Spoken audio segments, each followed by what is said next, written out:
Let's see here. Here we are. Oh, it's great. I'm looking at the chat. I'm seeing people arriving.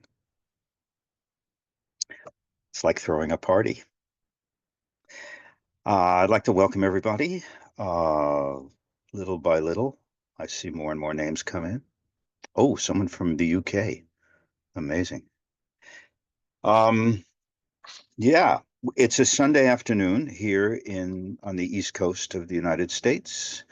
Um, those of you in the States, thank you for spending some part of your Sunday afternoon.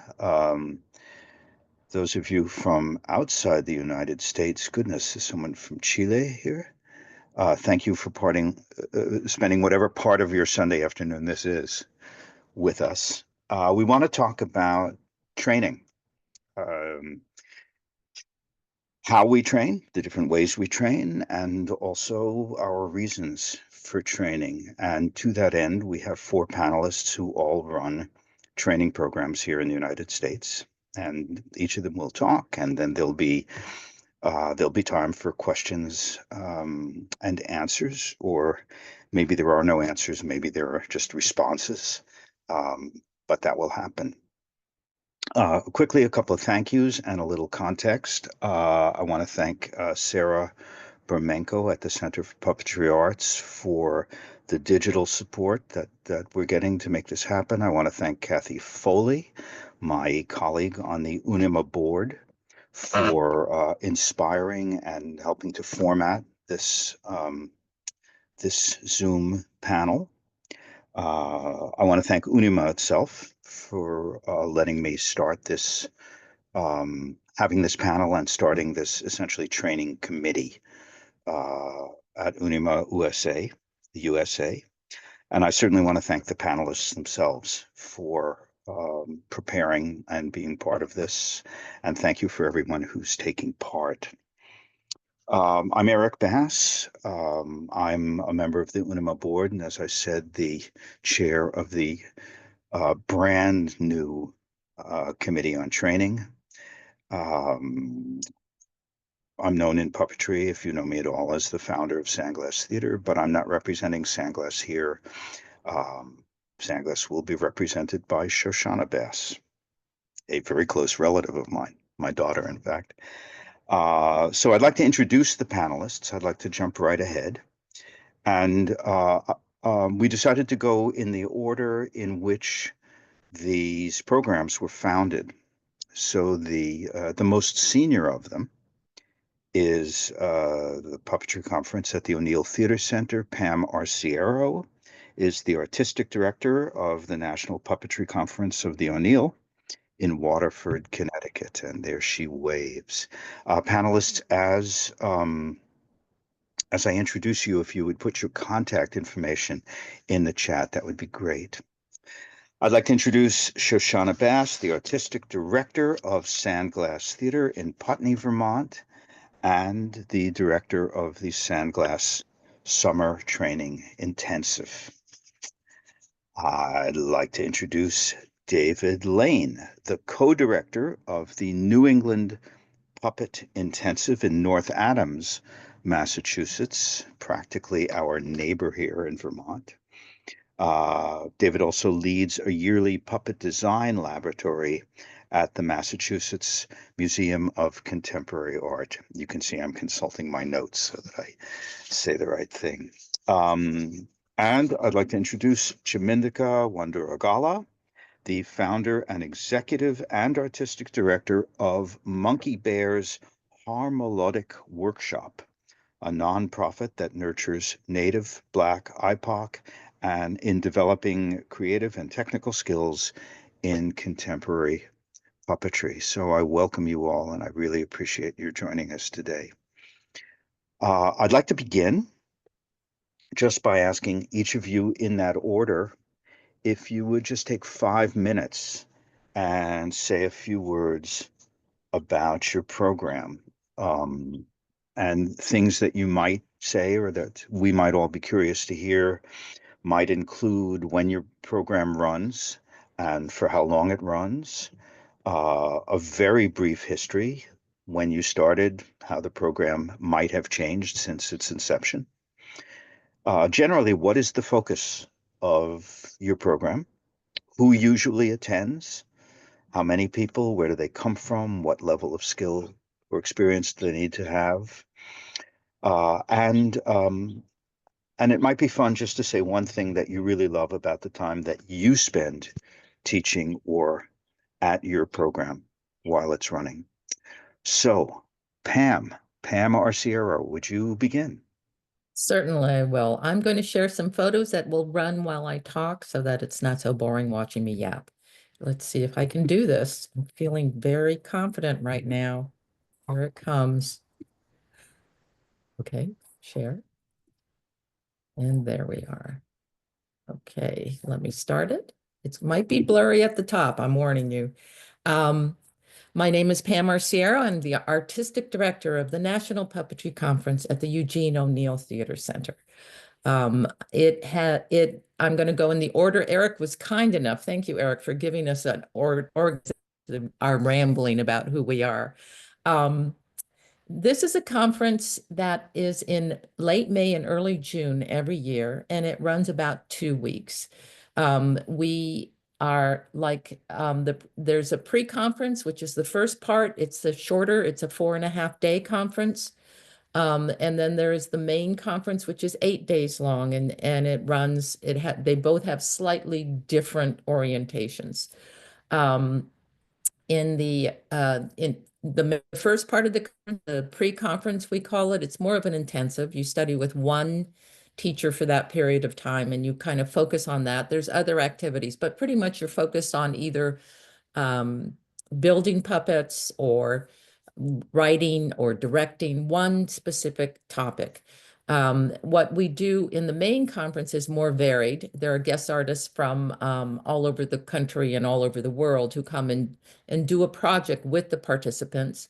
There are 2 sessions a day, and in the evenings, you can work on your own project and work in development of a shorter project while you're there as well. And then we have assorted master classes that plug into that help keep everybody knowing what's going on in terms of the conference and in terms of what's out there that you could have, if you're taking it with one artist, you really want to know what the other artist is doing. So that's what we try to facilitate. The photos you're looking at are the variety of things that we have studied and the guest artists that we have had over the years. And some of them are on this board. There's Eric has been a guest there. Chamindika is going to be working the pre-conference this year. Shoshona has been there in many capacities. We love having her there as an artist in particular. She's been quite, what is the word? Just wonderful energy to have. We love having her around. David, you haven't been there yet, so we're getting there. Um,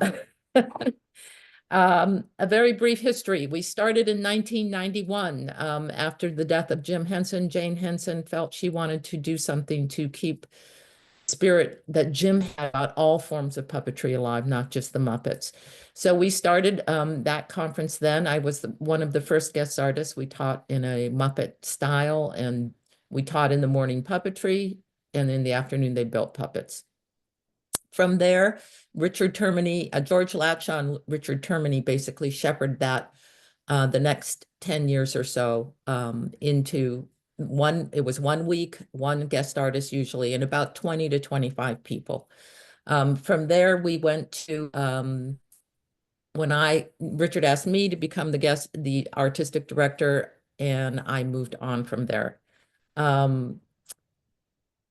We became a 2-event, 2-conference, 2-week, 2-conference event at that point in time. I decided to bring in the pre-conference. So that's kind of where we've gone all the way through. What is the focus of my workshops? What we do is the motto of the O'Neill Center, and it's the conference itself is attached to a larger center. And there are 6 conferences in the process of the summer. And we are the first of the 6 conferences, and they include playwrights, musical theater, cabaret theater, a critics conference, all conferences teaching specific areas of theater. And the motto of the O'Neill Theater Center is risk, fail, risk again. So what we try to do is create a nurturing environment where you can come and you can learn, and we can encourage artists to share their techniques and style and knowledge with participants that are there. We want to nurture puppeteers. We want to give them skills, and we want them to continue to raise the standards and push the boundaries of the field of puppetry. That's really what our main focus is. The people who usually come are puppeteers of all ilk and sometimes non-puppeteers, people who are interested in puppetry. We have everyone from very, very beginning, just what is puppetry, all the way through complete masters. And especially, I love having our mid-career puppeteers come who just need a refresher, who just want to work with other puppeteers and see what's going on out there. We have between 50 and 60 slots in each conference. And our staff, our regular staff is around 10 to 12, and then we usually have another 10 or so guest artists who come in and teach for that period of time. The main conference, we have the two guest artists. We have marionette building and performance. And then we also have what we call our emerging artist strand, where people who want to develop a longer piece come, and usually that's two to three people during that period of time. And then we have a resident company who comes in to help the emerging artists in their projects. We also have, which is kind of unusual, a musical composition strand, and this is building with the show. The musicians come in from the very beginning and help you. They are learning, our musicians are learning to work with puppeteers, and puppeteers are learning to work with musicians. And that's really important to me because it is so critical of how that process works. And so much of puppetry is about the music, and what, to me, puppetry is often almost a dance form in the way we move in terms of how the music supports what story we are trying to tell. We also have a artist in residence program, which is slightly different. The artists in residence come and they work on a longer piece, about 20 minutes usually, and they come specifically and just develop that piece sort of separate. They don't have a guest artist, they're just by themselves working on the piece. And we come in and we will advise, our staff will advise, or whatever help you need. And our staff usually is varied. They can provide you with movement thought, or dramaturgy is particularly strong at the O'Neill because we come from a literary place. So we have dramaturge, and the literary office will help you do research on any script or subject matter you want to do. That's basically the overview. We've had a great run of it so far. People can tell you, can see the various types of puppetry that we do, the building, the techniques. And we've been very lucky to have absolutely wonderful guest artists come and support what we do. So the last thing will be, what do I love about the time I spend there? I truly love seeing the work developed and people get ideas and the way things come up. And then suddenly you realize, I need to learn how to work a marionette. So then you take yourself over and you get the marionette training. We try to help you find the marionette training that's going to put you where you need to be. And I have to say that there's a light in people's eyes when they discover what they want to say and what they want to do with this wonderful art form that we work in. And that really is a gift to me, to be able to see that happen, that joy, that spark that moves the world of puppetry forward and moves our art forms forward. So that's it. If you have questions, I'm really happy to answer. Hoping in my 5 minutes, I could go on for a lot longer. So I hope that's my 5 minutes. Thank you very much. And then it goes to, who's next in the line? Goes to Shoshana. Shoshana, Pam, thank you. you're welcome. And I will stop this now. Thank you, Pam.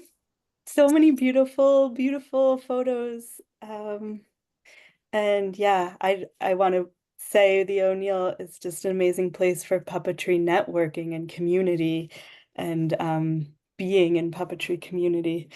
So thank you for providing that space. Okay, I'm here to talk about the Sandglass Summer Intensive, which I sit here humbly on the panel as the second generation, but Eric and Inez are, of course, the founders of this program. So let's see, I am going to share as well some photos.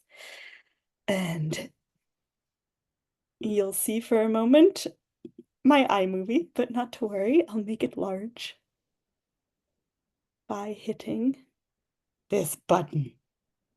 I do it? No, by hitting this button. All right, so there's Eric and Inez, our wonderful founders of Sandglass Theater here in Southern Vermont. It's a really beautiful place to be in the summertime. Our program runs at different points in the summer. At this point, we are currently usually in July for 2 weeks, though in the past, the training program has lasted 3 weeks. We've decided to move back to 2 weeks, or the program has become 2 weeks because it seems more possible for everyone to make space during that time. I'm going to pause this slideshow so I can tell you what we're looking at in a moment. The program started in 2001, when I was just a wee one, by Eric and Inez and other Sandglass colleagues, and in affiliation with Marlborough College. And that was at Marlborough College here in Vermont as well for 5 years. And then there was 1 year the training moved to Landmark College, which is another college affiliate in Putney, where we are based. 5 years, the program was actually at the University of Connecticut, where there is the Puppetry Arts program. And then in 2012, the program moved to Sandglass Theater itself. So you saw at the beginning some images of our theater, which is in a renovated barn on a beautiful piece of land. We have this new tent out back, which you see right here. And we now have a new model in which everyone trains together in the morning, and then we have focuses in performance, directing, and building.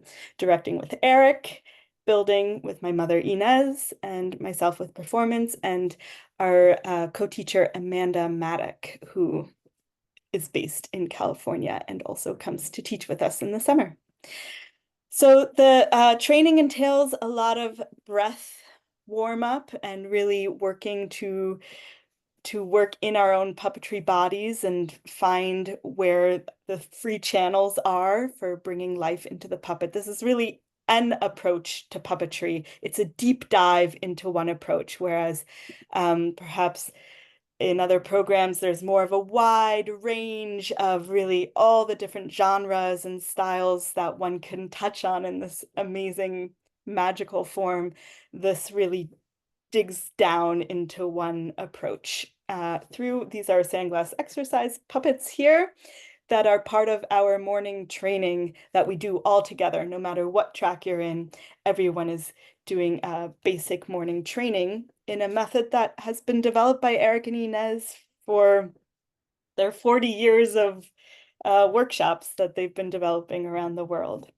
So we refer to these lovingly as our foamies, and they are very much part of the journey of how we find breath in the puppet, how we stretch ourselves through our imaginations into the puppet's worlds.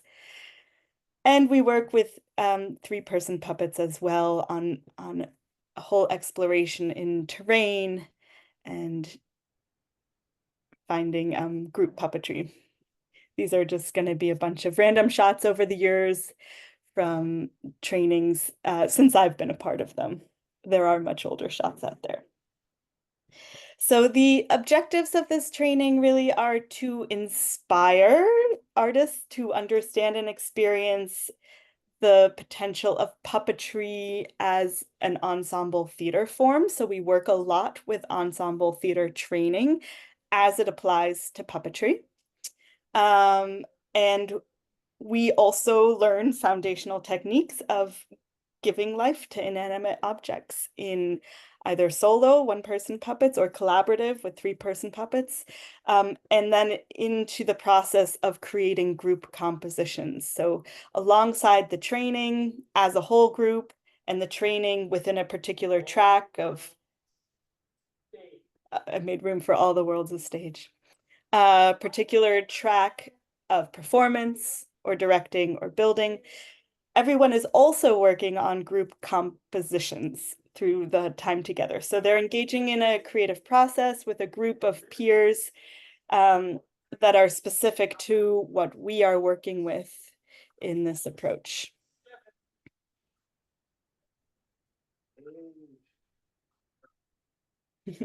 So here you see some students working with performance and with building in the workshop. With Inez, here they are pouring some molds and building some hands. Yeah. So the group really, we have about 15 to 20 people in the program as a whole. It's a smaller program.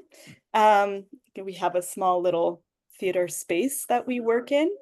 We work a lot with critical response technique and giving feedback to each other as we're all in this inquiry together of discovery. So you can see our little theater space in here. We also work with the outdoors because it's very beautiful in Vermont in the summertime. And it kind of expand into the tent. Here we are in the field. These are the directors directing, thinking about directing. As far as who this is for, we've had people come to this intensive from all walks of life. We've had people in all stages of their puppetry careers. We've had teachers, we've had librarians, we even had a stockbroker one year, people searching for what's next, people who are interested in storytelling of all forms. We really eat together all our dinners. It's a very community-oriented experience. Here we all are. Oh, and this is maple creamies in the summer. Vermont is very beautiful in the summer. So here are some of the features of our town. And of course, there's swimming to be had and blueberries to be picked. It's a very international program. We have people from all over the world that join us. And we really work very closely together for 2 weeks. So blueberries was the end, so I'm going to stop my share here. So because we're really deep diving into one particular approach, and our particular approach in this case, there's really an equal playing field from people to join from all levels of experience, because we're all starting from scratch with this training. Although we have students that sometimes come back again and again, because one can always peel away more and more of the onion. And I'd say it's the onion that I'm there for as well. I feel year after year, there's a very beautiful kind of, we train alongside with the students because it is our opportunity to also train and connect with our approach to this art form.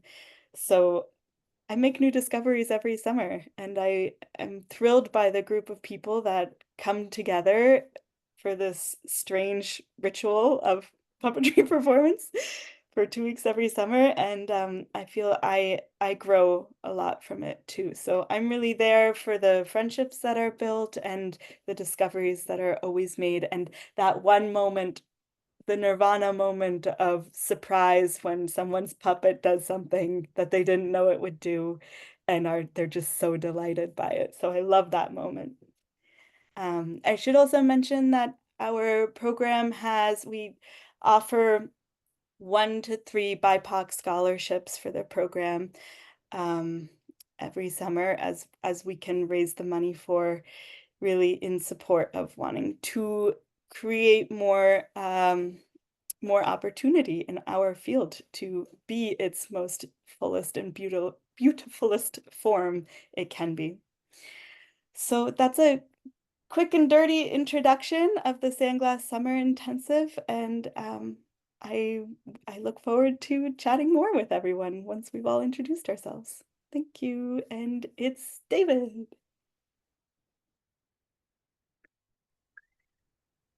Okay, my gosh, super lovely. Eric, thanks so much for organizing this and putting it together. And it's can't think of a better way to spend a little time in the evening here chatting about puppetry. So my name's David Lane, and I am 1/3 of the New England Puppet Intensive facilitators. And I also have a little, some images that I can share while I chat about this program.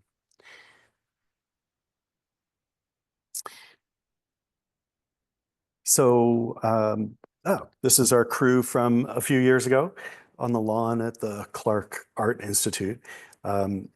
I live in a quirky mill town known as North Adams, which sits about 10 minutes away from Williamstown.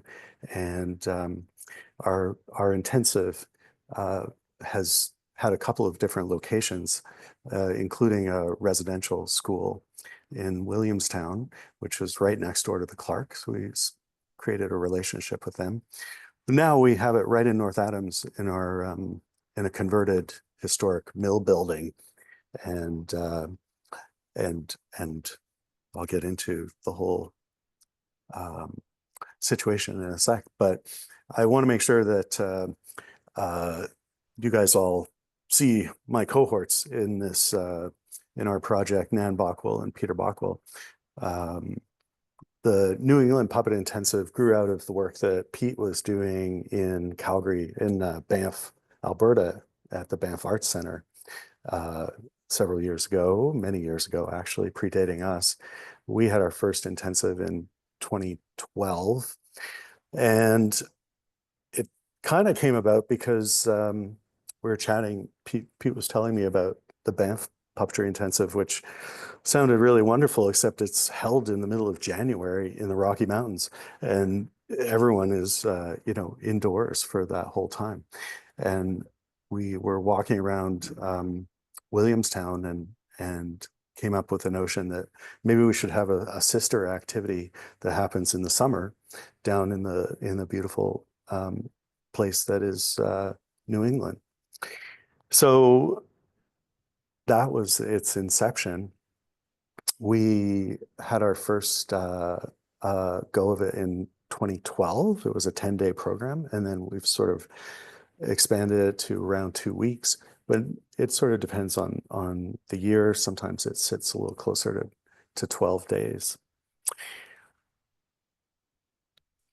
We have, in recent years, started to offer 2 different editions of the program, a performance edition and a design edition. We used to kind of put it all together and spend about 1/3 of the time sitting with design questions. And I'll just say that, like, I would describe our program as a kind of laboratory. We bring together roughly between 12 and 18 people for any given year. And we engage in of physical training practices and puppetry performance skill practice, but also we kind of deconstruct, you know, notions of puppetry and explore the possibilities that are contained within that. So to sort of do a deeper dive on performance, we've modified the edition so that we spend about 1/3 of the time in training and about 1/3 of the time in devising, small ensemble devising, and 1/3 of the time in questions of design and construction. And then for the design edition, it's reversed. We spend about 2/3 of the time in design, and then 1/3 of the time in questions of performance and a little bit in land-based practices as well, which I can talk about in a minute. And that design edition allows us to go deeper into questions about the relationships of design and performance. Sometimes we just work with like little balled up pieces of newspaper and tape and add a piece of cloth and, you know, see what we can do with it. And other times we are working with more constructed puppets, but at the core, we're sort of asking questions about, you know, what the puppet needs from the performer and what is the relationship of the puppet to the performer, and so sometimes we actually will just explore puppets that you might, not necessarily consider a puppet, like a piece of clothing that you find somewhere. We draw on also, traditional notions of dance and dance theory, and also Pete's training is in mask, so he's always bringing some masks along, and we use the masks to explore the physicality of the performer, and then we sort of like slowly over the course of our performance explorations start to remove the mask and have the mask be a separate entity, but we're still sort of moving and acting through it. And in the performance edition, we always leave time for ensemble devising, which, can run. Sometimes we'll do it if the group is the right size, we'll do it as an entire group, or sometimes we'll build little performance compositions and then present them. This is us at MassMoCA, which is the Museum of Contemporary Art that's in town. We were working on Young Goodman Brown, an adaptation of Young Goodman Brown by Nathaniel Hawthorne. We're also, I think, pretty interested in the potential for puppets to be visual mediums for storytelling. So one thing that we tend to do is work in like a non-text based way. So even in our devised pieces that we'll share with the community, they are like visual stories, visual narratives. Sometimes there's a little narration, text narration, but only as needed. For 5 years, we were really fortunate to have a relationship with the Clark Art Institute in Williamstown and developed a program with them called the Berkshire Lantern Walk, in which our participants and us would respond to various exhibitions that would happen at the Clark in the, behind the gallery walls. And then we would expand whatever the inspiration was that came out of that and bring it out into a field, and invite the community to sometimes some fairly abstract object theater, abstract, very dance-based, movement-based object theater. And one time they let us go into the water feature, which is out in the back, this enormous reflecting pond that they have. And it was quite fun. We all danced around in the water, and this was in response to a sound installation that was there 1 year. And so when we run the design edition, and it generally leapfrogs, like we'll do the performance edition 1 year and then the design edition the next, we have the time to really get a little deeper into design questions and questions of construction. We'll work on, clay sculpt and plaster casting and bring out the wood and do a little carving as well.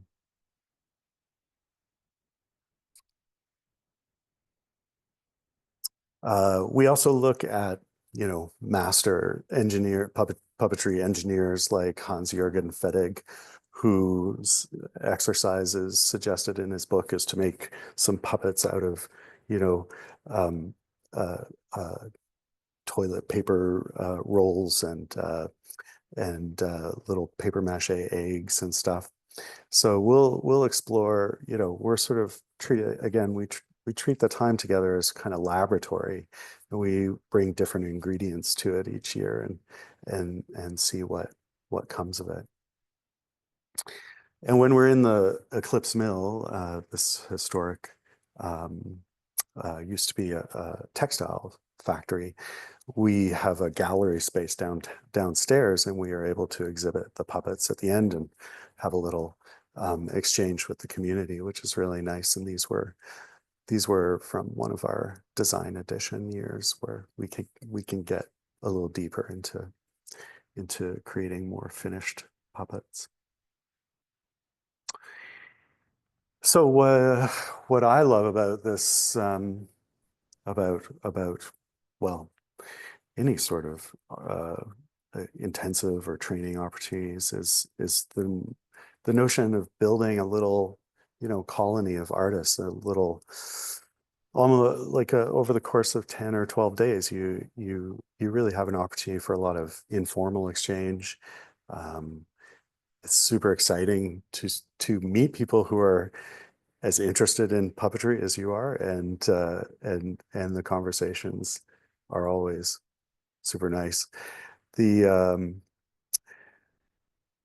we do treat it a little like summer camp. In fact, you know, Pete and I used to teach at a summer camp in the Rocky Mountains, so a lot of what we model it after is our time together as education and as environmental education staff at this summer camp.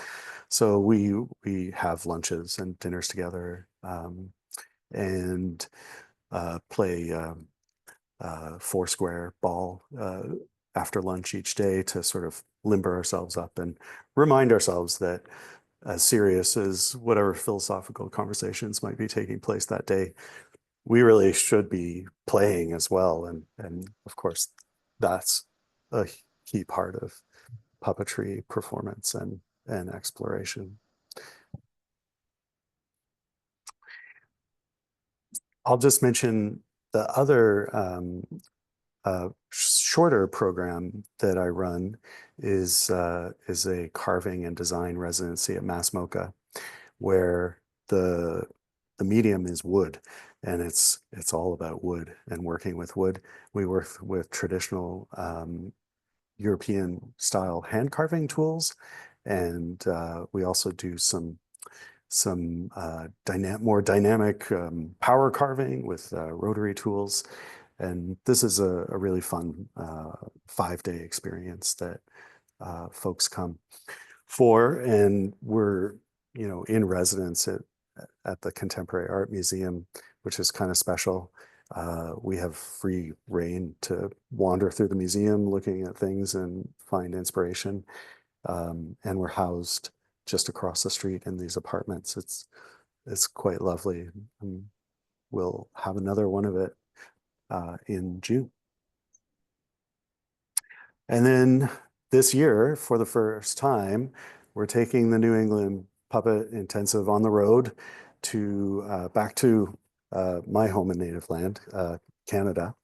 And we'll be in residence at the Old Trout Puppet Workshop, which is a company that Pete and I helped found, and which Pete is the co-artistic director of, and will be presented, or I guess the Canadian Academy of Mask and Puppetry will be our hosts for that time.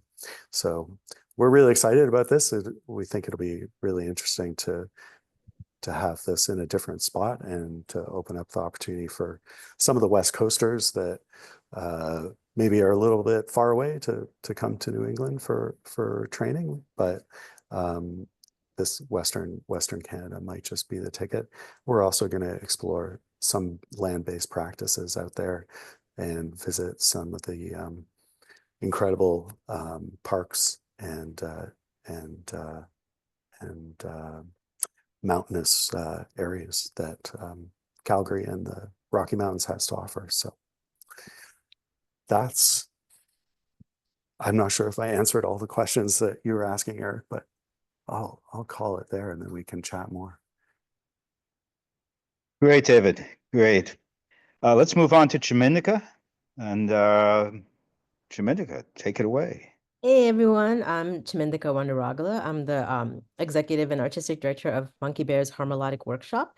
And we started in 2016, which was also the first year that we did the intensive, and creating the organization came out of organizing that intensive. I'm gonna share some stuff also while I talk. All right. So our intensive is a week-long thing, and we hire Andrew Kim of Thingamajig Theater out in the UK, fly him in for it, because he got his start here in Minneapolis. We're here in Minnesota, and so he's had a long history of doing puppetry here before he moved away. And the reason we do it is because there's a large puppetry community here in the Twin Cities, but it's largely white. So Monkey Bear started so that we could get more Native, Black, and POC folks doing puppetry, as it is, you know, part of everybody's culture and history. So we our week-long intensive, it's a performance intensive. So we are not working on learning how to make puppets. It's about just first learning how to bring a puppet to life. And each day they learn how to perform a different style of puppet. First day is like fabric and objects. Then we have another day that's hand puppets and rod puppets.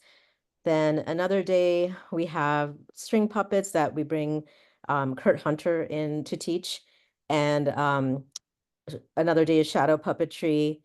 And then the last few days we work on, Andrew works with them on creating a short show so that they get the experience of putting together what they learned and having to perform it for people. So they get that experience of performing, and people can invite their friends and family. And I'm going to share some photos of these are just past cohorts and past workshops we've done. And so once they complete this week-long workshop, if they're there every day and they finish it, they get to be in our new Puppet Works program, where it's an 8-month program where they each get $4,000, sound designer, all materials are paid for, free access to our studio space to create their first puppet theater piece. Because these are all artists who have never done puppetry before. They are all artists from other disciplines, filmmakers, dancers, writers, playwrights, poets, visual artists, and this is their introduction to puppetry. And once they've done this intensive, they get to create a piece. And that's kind of the this is from 2022. Here we rented Heart of the Beast space because COVID was still a big thing, and so everyone's in masks in this one. And this is Erica, who came out to the Sandglass intensive as well.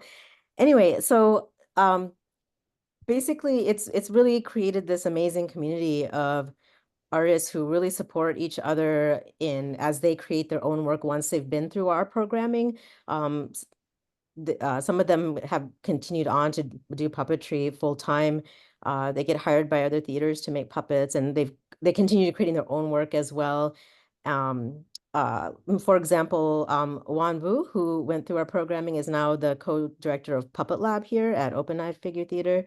So it's just really cool to see all the folks that have gone through our programming. I think that's the thing I love, is that these folks are doing stuff around the Twin Cities, creating work, and I get to just watch all these awesome puppet pieces by Native, Black, and POC folks, which was my dream. So it's been really, really amazing. We started in 2016, and we're having one this fall. It normally happens in the summer, and now this time it's going to be in September. And it was every year, but now we're doing it every other year, because we also do a puppet cinema program where they learn how to make films and puppet films.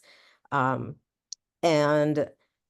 it's definitely changed the puppetry landscape here. There's so many of us, more of us doing it now, and it's really cool to see how the community keeps growing.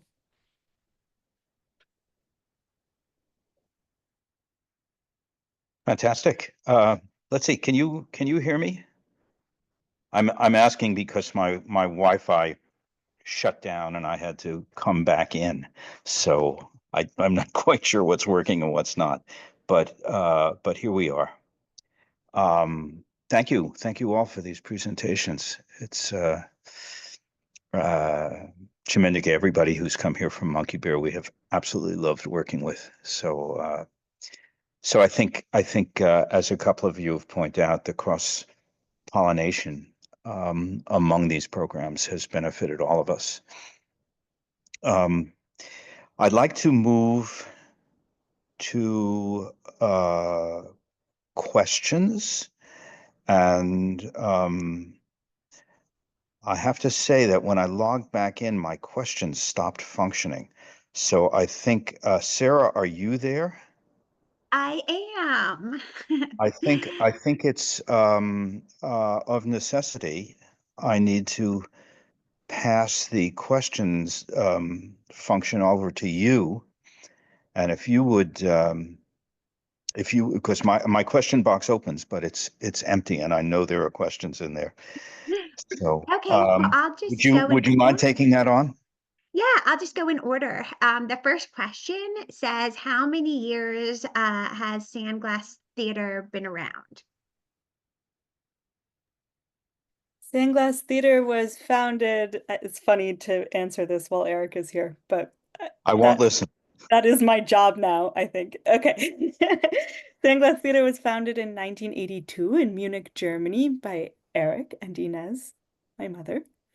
And they moved to the States in 86. And I was born in 87. And here we all are. I love that. And I'm sure that person who asked the questions loved that too. Here's another question from Alexander. Do any of the programs address the history and context of puppetry throughout history? When we bring Andrew Kim in, he definitely talks about the beginnings of puppetry and the history. We don't devote a whole session to it or anything like that, but it kind of, as we go through each style, he will bring up some history from it. Yes. Would anyone else like to? Sure. I think by virtue of the way people teach at the O'Neill, you very much get a sense of the history and what's moving forward. And it's kind of up to each individual guest artist in our program who will talk about it. But we also have something called Tea Time that was started by the great Judy Rose. And every day during the main conference, the Marionette Strand takes an hour and sits and has tea and cookies. And they discuss great puppet things, or sometimes not puppet things either, but they discuss the ideas and where puppetry comes from and how we can put it all together. And that's sort of an ongoing process for our conference too. And we try to keep the history aspect of it alive that way. I came for the cookies and discovered puppetry, right? I'm particularly interested in the word context for puppetry because I think that's a lot of the conversations that we have are maybe more in the field of context of puppetry and where it might be a really exciting medium to talk about whatever issues we're working with in the world and its history as a marketplace art form and something that happens in the public sphere and can speak the voice can speak truth to power in a really evocative way and can ride the line between the sacred and the profane in a really exciting and provocative way. So I think the context is something that comes up a lot in our training. Mm-hmm. There was a question that came in. I see that Sarah has posted some of these onto the chat for me. Whether the Sandglass program will be in early July again next year. And Shoshana, do you want to answer that or have further That's from Linda. Linda, pardon me if I mispronounce, Wingerter. Yeah, our Contact program with. is very dependent on our community partners in terms of housing. So it may be July, it may be August. It is uncertain. This year, it is the dates are set from July 6th through 19. And the applications are still open through May 1st. So send in your applications soon. And then next year, I'm sorry, I don't have an answer for you. Uh-huh. I was just gonna, if we could pop back to the history question, I think it's super interesting. Like, I would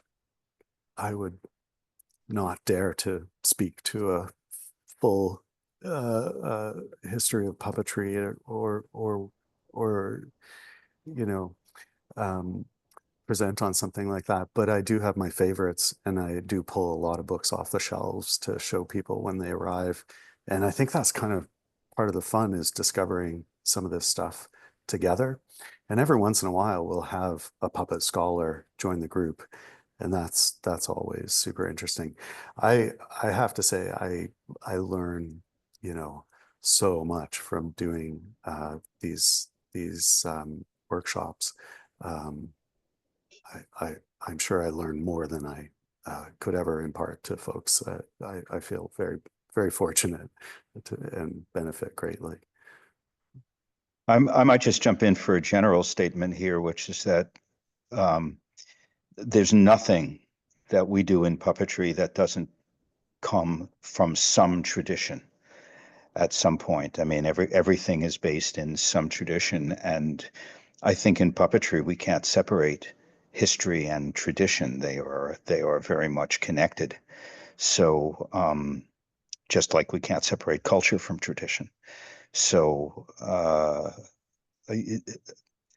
how one addresses that in each of the programs maybe is the question, but I think there's no escaping that it's part of the way this art form lives, where it comes from.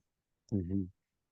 I'd like to move on because I see that my question and answer is now working with the questions that are coming in. An anonymous attendee asks what sorts of financial aid might be available to folks who might need financial assistance to be able to attend. Our intensive is free. It's for Native Black and POC folks, and it's always free for them. And it's all folks that live here in Minneapolis, St. Paul. Yes, And the Canadian Academy of Puppetry has some amount of financial aid. I'm not totally sure of the details, but there is something available for some people who need it. We have scholarships available for when you apply. You let us know if you need a scholarship. We try to fund as many people as we possibly can. Some years, it's everybody who asks gets a huge amount of money. Some years, not so much. Our scholarships are dependent on people donating to scholarships named in honor of various people. So we do go out to a number of organizations to get as much funding as we can for our participants. Generally speaking, if you ask for money, we'll give you something. It may not be a ton, but we'll give you whatever we possibly can to get you in the door. Yes, we understand it's hard in this day and age to have the extra funding to get into any kind of puppetry program. But apply anyway. Yeah, as stated earlier, we usually have at least one BIPOC scholarship to offer for our program. That is how we choose to spend our scholarship money that we have. We have worked a lot with students who source artist development funding from their own states and arts councils in their own states, or if there's teachers, they have development funding usually as teachers. So we have some things to offer in kind of research support for finding where you might source further funding for your development as an artist. And we have on occasion also been able to offer some work trade to supplement some of the program. Great. Sarah, I'm back to you because I was reading my Q&A and all of a sudden it went white. I don't know why it's not functioning, but Oh I need no. I need you to maybe it's because I'm such an analog person, but Well, if people do have questions, make sure to put it in the Q&A. I did see one in the chat that I thought was kind of interesting because I'm curious myself. And it looks like Carol Sterling asked a question about, I'm wondering whether any of your programs are in contact with K through high school arts and theater teachers in your local community, with a view towards having their students participate in any of these programs.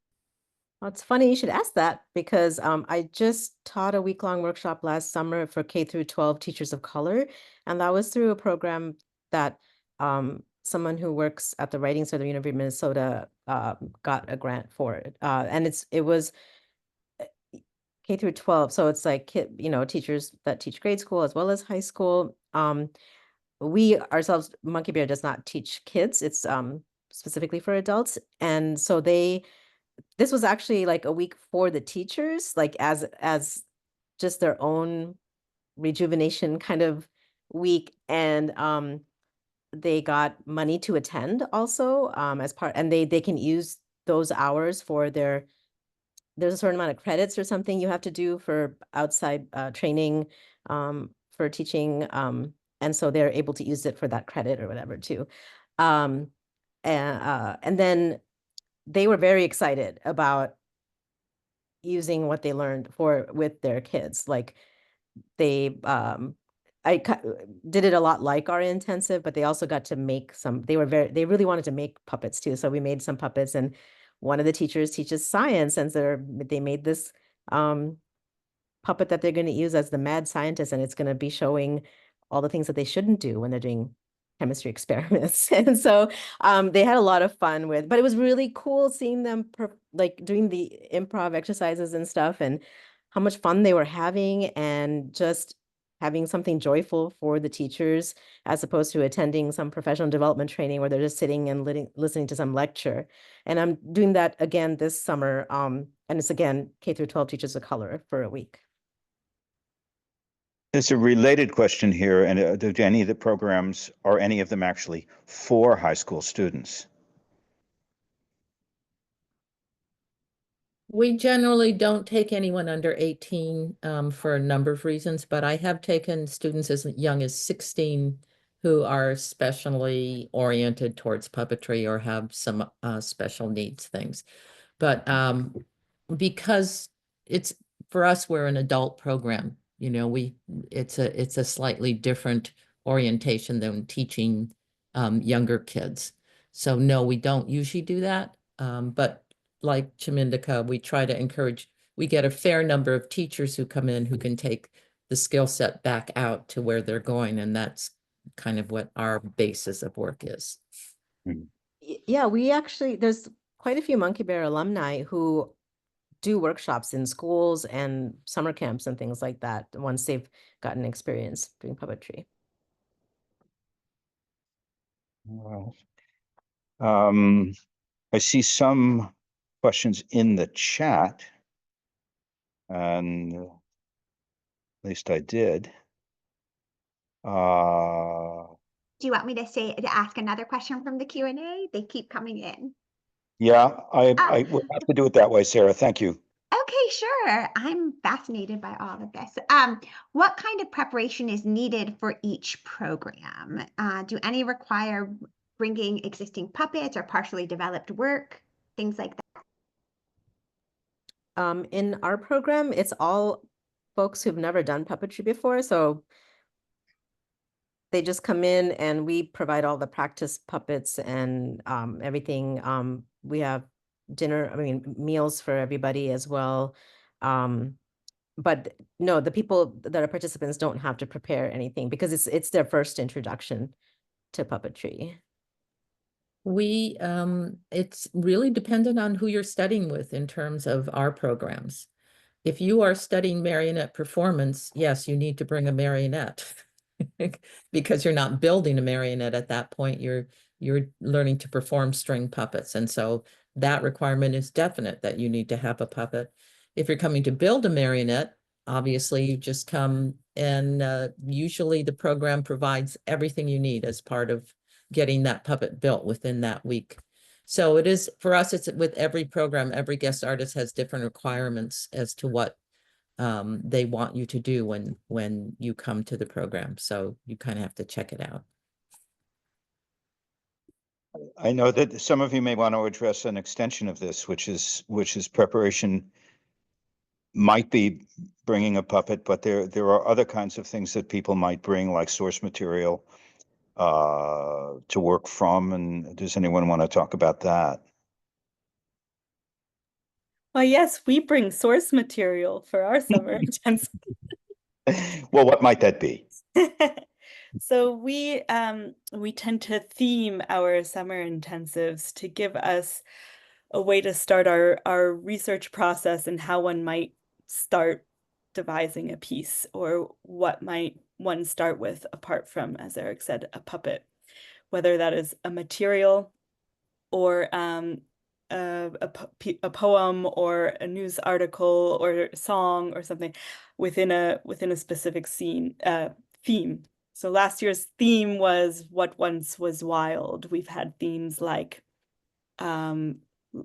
leave a trace, find a clue, or there are more open themes like that, so that we have a launching place to start from. We've had people now who are coming into specific tracks. For the performance track, you're asked to memorize a brief monologue that is used as a tool for playing. That's something that we can work with, so that we just have some stuff on hand through words. We provide puppets for that, for our exercise puppets, and the performance track. The building track, we provide all the building materials as well, though sometimes people like to bring their special feather or hair that they are planning to attach to their puppet. And Eric, I'm actually going to turn it to you in terms of the directing track, because people do sometimes come very much in a process with their own work and can resource the director's track in that way. So I think I'd just like you to speak to that since you're here. Well, I'm trying to stay in the background here, but the answer is yes, as far as the directing track goes. If you have something that you are working on as a director and you need feedback, or perhaps more than feedback, there's room to address it. Yes. And I'll share that we invite people to bring puppets or even slides or examples of their work for a show and tell evening that we always facilitate as a sort of fun way to get to know each other. And but in many cases, I would say actually in more than half the cases, folks who are taking our workshop may have just limited experience in puppetry, and so we really don't require people to have anything when they show up. Just kind of a willing spirit, if you will, and just sort of like an open heart to what the work is. And what happens is we'll often work from the puppets that are being created in the workshop to devise material, and sometimes that happens in conjunction with trips to the museums here in town. Like 2 years ago, we went to the Edvard Munch exhibit at the Clark Art Institute and looked through there, and drew puppet ideas and made sketches, and then brought it back and constructed some stuff, and then we always have puppets lying around for people to take up for their short compositions and devised work as well. And so it kind of happens more in the moment. Sometimes we'll introduce a theme or bring out a story and put it to the group, but no, you just have to show up with just a notebook, really. Maybe a rain hat. Sometimes it rains.